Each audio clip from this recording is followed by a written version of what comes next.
Me and my best friend spent a lot of time together. He comes to my house frequently.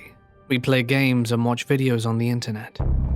Usually we don't get in trouble, but we do sometimes get bored. The other day I told my friend I wanted to go on the dark web. Everyone was talking about it. I wanted to check if the rumors were true and see if we could find creepy things that everyone talks about. My friend was a little scared, and I must admit I was a bit nervous but also curious and had to see for myself. We get it all set up, ready to start. I scroll through pages with a few links. They had everything here. Hitman for hire, access to credit cards, fake IDs, you name it, it was there. And after a while we started to see some creepier things and came across one that I wish we'd never touched. The name of the link was Slasher Kills. I hit the link and it took us to a chat room with a live video stream, and it showed the front of the house in the suburbs. After a few seconds, a girl appeared in front of it. She looked scared. It was like she knew someone or something was stalking her. A few more seconds passed and she was standing in the front of the house. It was as if she couldn't move, paralyzed with fear.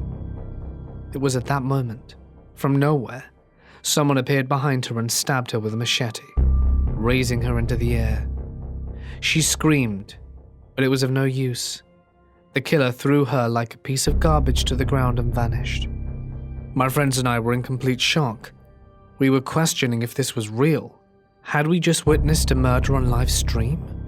The chat room was being flooded with messages from other users, but they were celebrating, enjoying watching some poor girl be murdered. And these people were liking it. This was sick and disgusting. My friend told me we should call the police. But what were we going to tell them? Maybe if we gave them the link they could track them, or even track the killer. As we debated what to do, my friend received a text message and opened it up from an unknown number. I asked my friend who texted him. He looked pale. He shows me the text. It read, "You and your friend are next. Slasher kills." Now both of us are in a state of panic. How the hell? How'd they know we were watching? How did they know we were going to call the cops and now come after us? I told my friend we should hide in the bedroom and call them anyway. We had a message we could show them. We had proof someone was coming after us, but my friend checked the phone and the message was now gone. He received a new one saying, "Don't call the cops. But there's a chance for survival. Go to the front door and pick up the bag on the ground." Scared, trying to keep some kind of composure, I ran to the door despite the fear, opened the door and there was a bag. I picked it up, and my friend was still in front of the computer panicking and crying. He didn't even care about the bag. I opened the bag, and I see a mask and a machete, both resembling the ones used by the killer in the video. Not only was I terrified, but I was also confused. Why did they leave this here? Then I received a new text. Put on the mask and pick up the machete. You know what you have to do. It's the only way. What? Are they expecting me to kill my friend? I received another message. This one read, "If you don't do it, someone will kill you both. If you want to live, this is your way out." I can't describe how I feel at this point. I feel like I was just punched in the stomach several times. But also my survival instinct was kicking in. I want to survive. And if this is the only way to do it, I know what I must do.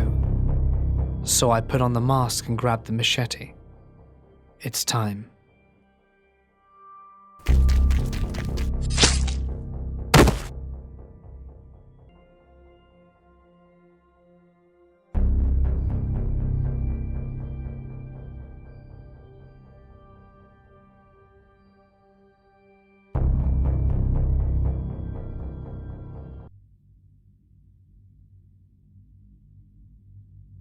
It was like any other morning.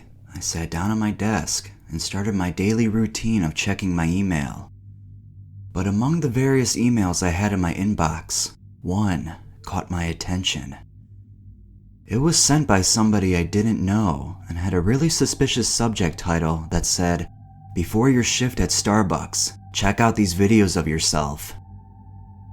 I figured it was just another phishing email trying to scam me or give me a virus on my computer. But the fact that it suggested I worked at Starbucks, which I did, made me worry that it was more than just a coincidence. And when I clicked on it, my worst nightmares were confirmed. I was able to see thumbnails of what were clearly videos of myself. But not only were they videos of myself, they were videos of me during my most private and intimate moments. I'm not even really comfortable describing in detail what I was doing in some of the videos, but let's just say there's something you would never want others to see. But here I was, staring at them, knowing somebody or many others have been watching me. They must have somehow hacked into the camera on my computer. How can I be so stupid? My family and friends had been telling me for years to cover the camera when I wasn't using it. But I couldn't believe the idea that somebody could just hack into my camera like that. I was so wrong. I just sat there, numb and beyond horrified. But after a few moments of frantically looking at some of the thumbnails, I eventually read the message in the email. Long story short, it was sent by a group of hackers, and now they were blackmailing me. They said that if I didn't send them $1,000 every month for a year, they would send the videos to all my friends and family. Right at that moment, I felt like throwing up. I've heard of something like this happening to others, but I never would have imagined it happening to me. My mind started racing. I was horrified at the idea of these videos being sent to all the people in my life. But I knew I couldn't give in to the hackers' demands. They would just demand more and more money until I couldn't pay. And they probably would release the videos anyway. I didn't waste any time after reading the email. I went straight to contacting the FBI, and they got on the case right away. I was so distraught at the consequences of my actions that I didn't even go to work that day. But surprisingly, the videos never ended up being sent to my friends or family. The FBI worked on the case for months, but never got any leads. I was very paranoid for a long time after. Sometimes I would look out my window and see a mysterious black car parked outside my house.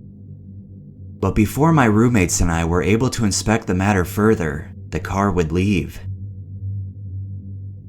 To this day, I still have no idea who the hackers were and why they didn't leak the videos to everybody I knew. But the FBI did tell me that the pictures were most likely on the deep web. I'm still going to therapy because of what happened. I've also made sure to tape over all my web cameras. But none of that is ever going to get rid of the extreme anxiety I have these days. Maybe that's why the hackers didn't release my videos to everybody I knew. They like knowing that I'll be paranoid about it for the rest of my life.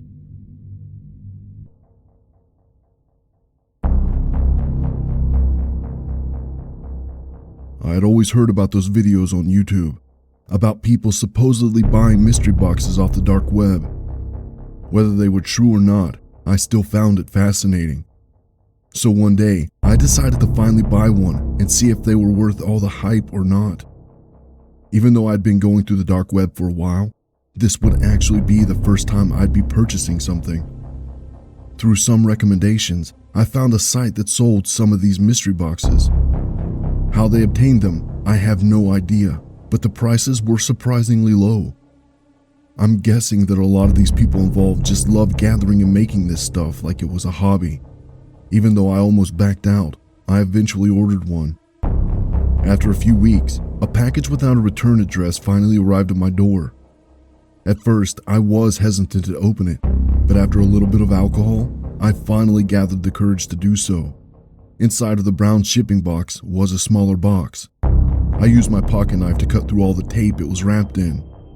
My gut instinct was telling me this might not be a good idea, but my morbid curiosity was just too much to ignore. I took a deep breath before finally taking a look inside. Right from the start, I was hit with a strong scent of pine. I was confused at first, but soon realized it was due to all the car fresheners scattered inside. Weird, I thought, but I quickly threw them to the side. Next thing I saw was a keychain of a plastic toy rabbit. It was so cute, I actually wasted no time hooking it to my keys. When I looked back in the box, that's when I noticed the purse. I was kind of surprised when it was one of the purses that I knew must have cost more than I paid for the mystery box itself. Maybe it was a knockoff, I told myself. After setting it aside, I continued digging into the box, but what I saw next started to give me an uneasy feeling. At first, I didn't know what it was, but after a bit of unfolding, I realized it was a pair of latex gloves. And all over them was some kind of dark brown substance that had turned into crust. This could be anything, I thought to myself. However, the smell it gave off was that of rust. Just like the other items, I put them aside as well, but at this point, I started to get a bit concerned. I had no intention of stopping though. The next thing I saw was a layer of fabric. Upon inspecting it, I could feel something inside. After unfolding, I realized what it was. A lock of blonde hair tied together with a ribbon. The feeling of something being wrong was now getting stronger and stronger, but a part of me kept trying to convince myself that this was just a prank. I was just way too curious to see the rest of the contents of the box. I took out another layer of fabric, and that's when I saw it. There, laying on a towel, was a large kitchen knife. Its blade was heavily stained with the same brown substance that had crusted over the latex gloves. The smell of iron was overwhelming. By this stage, I knew exactly where this was going. If this was a prank, it was a convincing one, and really messed up. This could just be animal blood, I thought to myself. However, if this isn't a prank, the next thing I might see might be something I'm not prepared for. Convincing myself that it could all just be a prank, I held my breath and uncovered the last layer. Relief and confusion came over me as I didn't see anything instantly concerning. However, there at the bottom of the box was a case with a DVD. And upon looking at it closely, I noticed that it's labeled, "Watch Me." No freaking way, I thought to myself. Even if this was a prank, I was still too scared to watch what could possibly be on that DVD. But even though every fiber of my being told me to stop, I couldn't. I had to find out how this prank, if it was a prank, ended. I took another swig of my beer and forced myself to put the DVD inside my computer. Even though I was shaking at the thought of what I was about to see, I eventually pressed play. What I saw next is something I will never forget. Sitting, tied to a chair, was a woman inside a dark room that looked like a basement. She had blonde hair, and even though her blonde hair covered a lot of her face, I could tell her eyes were swollen from crying. Duct tape covered her mouth, but I could hear her crying through it.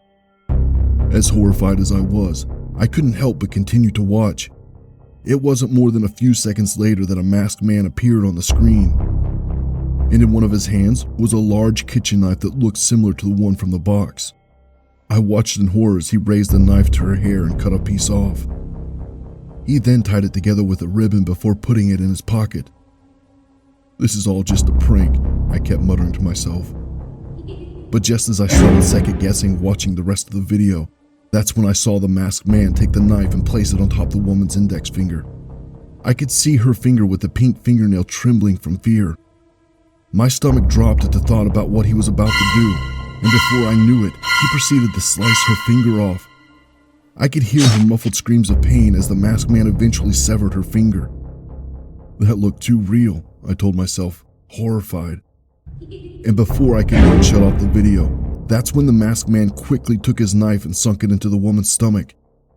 I gasped as I jumped out of my chair, but the horror didn't stop. He then proceeded to cut her belly open as she squirmed in the chair. And by the time he had cut her torso from one side to the other, her intestines had spilled out over her legs. I quickly turned the video off, but by then it was too late. I had seen more than I wanted to. My heart was thumping so hard by that point that I thought I was going to have a heart attack. I also felt like I was going to throw up and faint from shock. But even after seeing all that, I was still trying to convince myself it could still be a prank. And even on the chance it was real, I had no intention of finding out. I quickly took the box and all of the contents over to a forest nearby and burned it. In the chance it was real, I didn't want to be caught in possession of what could be evidence. I especially didn't want to be caught with a possible murder weapon. But after burying all the items, I was still paranoid for the next few days. What if the person or people responsible for sending me the mystery box paid me a visit? What if they called the cops on me? I was such a mess that I started to drink more than usual, but after a week had passed, I started to calm down a little. However, I still continued to drink to take the edge off. Unfortunately, while out on the drive, I was pulled over by a cop. He told me he had noticed I was driving kind of erratically, and after taking a breathalyzer test, it was determined that I was a little over the alcohol limit. But since I was driving in the middle of nowhere and no priors, the cop decided to give me a break. Since my house was just a few blocks away, he had escorted me just to make sure I got home safely. But just as he was about to hand me back my keys, he noticed a strange smell coming from it. Both of us were confused as to what could be causing the smell. That's when the cop noticed the bottom of the toy looked like it had been cut open and sealed. After poking at it with the knife, he was eventually able to open it and shake something loose from within. As the object fell into his other hand, we both looked on in horror as we realized what it was. There, in his palm, was the severed, rotting finger of a woman with a pink fingernail.